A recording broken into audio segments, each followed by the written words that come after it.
Friends चलतु देखा आज माँ हाथ तैयारी यमी यमी अंडा कषा तो केमी माँ बनाऊँ तो चल मुझे देखा। तो फ्रेंड्स देखु अंडा ए माँ भाजुंट दुईटा अंडा सिझा अच्छी तो आलू भी सिझा अच्छी। तो अंडा भाज सारापर मसला पकईकि टमाटो पकईकि बेसिक मसला जीरा गुंड धनिया गुंड लंका गुंड हल्दी गुंड लुण चिकेन मसला एसब पकई भलसे कषुंट।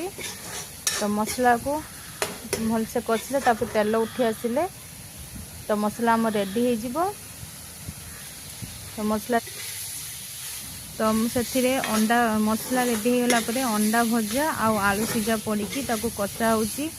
तो ताको भलसे कषिबा तो अंडाटा आलूटा जमी मसला सहित भलसे कषि हो। कषि होगापर आम जी परिमाण रे पानी देकी झोल दरकार तो आम झोल करवानी। तो आमको टिके कषा कषा टाइप रे हाल्का टिके पानी देकी टे ग्रेवी टाइप रे रहिला। तो आमर अंडा कषा रेडी हो गला। तो के मानक अंडा कषा खाइबा भल लगे कमेंट